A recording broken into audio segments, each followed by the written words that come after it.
Also, we are continuing in today's Mishna Yomi. We find ourselves in Perek Ches, Mishnayos Beis through Gimel, chapter 8 in Maseches Peah, Mishnayos 2 through 3. So Mishnah Beis says as follows. So a little bit of background over here. The halacha is that in Ama Oretz, Chazal, the rabbis came along and they decreed that when one takes produce from an Ama Oretz, so one is obligated to go ahead and retithe that produce.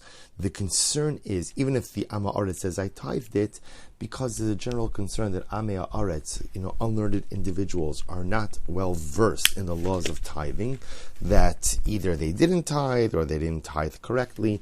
Therefore, under normal circumstances, halacha l'maisa, one who takes produce from an Ama Aretz has to go ahead and retithe it. Now, remember, we know that the halacha is that leket, shechicha, and peah are all exempt from any type of trumas and meisers. So now here's the shaila.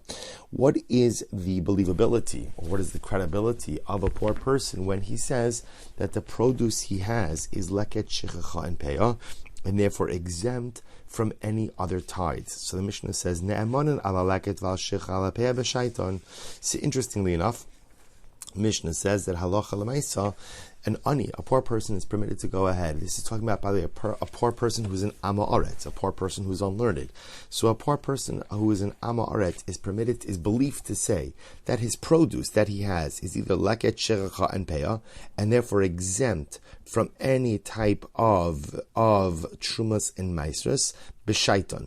B'shaiton means in their season. So as long as the produce that he has is seasonal produce, so the ani, the poor person who is an Ama Aretz, is believed to say that this produce is leket, shechicha, and peah, and therefore exempt from any trumas and maisras. Val maiser ani b'chol shnaso. Now again, he's also believed to say that his produce is maiser ani. Now remember again, maiser ani is a tithe that is separated out during years 3 and 6 of the 7-year Shemitah cycle. So he is believed to say that if he has produce on years 3 and 6, he is believed to say that halacha l'maisa, this is called, that the produce is maiser ani, and therefore once again exempt from any trumas and maisers. He goes on, he says, Uben Levi ne'eman li'olam. A Levi, of course, is believed. A Levi is believed at all times. In other words, a Levi is believed that his produce, that halacha, remember again, a Levi gets maiser rishon. So a Levi is obligated to separate out trumas maiser from his maiser rishon. Levi is obligated to separate out a portion of his tithe for the Kohen.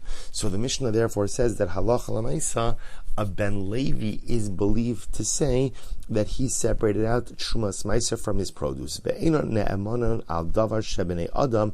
Ve'eino ne'emanon ela al davar shebnei adam noagin kain. Now here's what's interesting. So when we go back to this idea that an ani, a poor person, is believed to say that the produce he has in his possession is leket, shechicha, and peah. Now the Mishnah qualified that by saying that's only true if it's seasonal. In other words, if he has the type of crop that would be leket, shechicha, and peah in the right season, then he's believed ultimately to say that it's leket, shechicha, and peah, and therefore be exempt from other types of tithes. The Mishnah ends off by saying that halacha l'maisa, it only applies also to the type of produce from which people would normally give leket, shechicha, and peah. Now this leads into the next Mishnah. So the Mishnah therefore says, for example, Ne'emanan alachit, this is now Mishnah Gimel, Ne'emanan alachitin ve'enon ne'emanan ala kemach v'lo ala pas. So this is interesting. So let's say an ani, we have a poor person who is an Ama Aretz, who is unlearned. He has wheat flour. I shouldn't say flour. Chita is just wheat.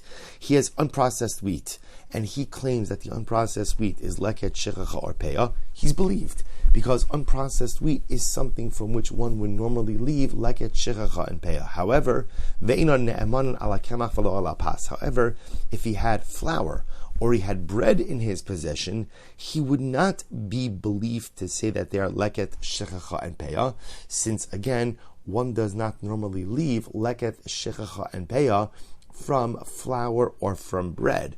Rather, it's only left from unprocessed produce. The Mishnah goes on, Ne'emanan ala se'ora shel erez, ve'eino ne'emanan alav bein chai bein mevushal.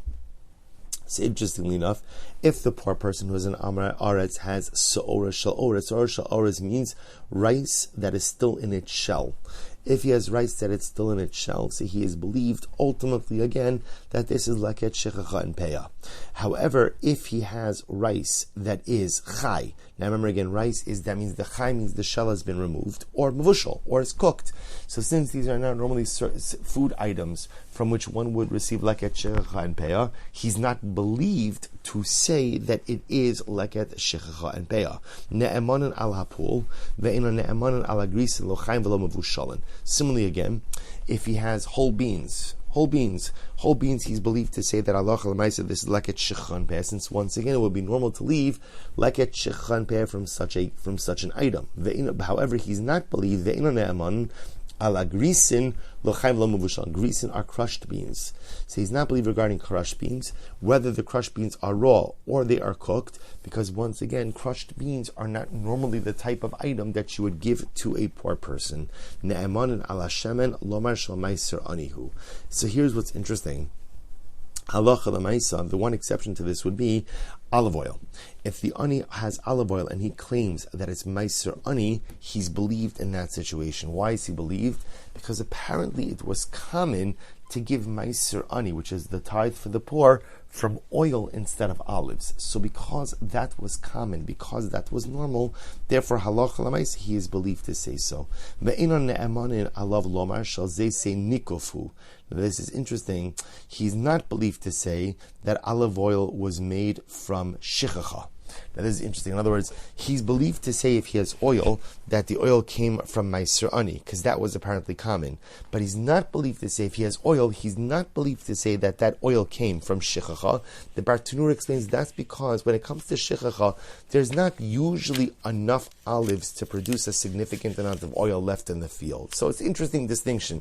He's believed to say that the oil is from meiser ani, but he's not believed to say that the oil is from shichacha. All right, everyone, shkayach. We will stop over here for today. Emeretz Hashem, we will pick up with Mishnayos Dalet and Hey tomorrow. Wishing everyone a wonderful day.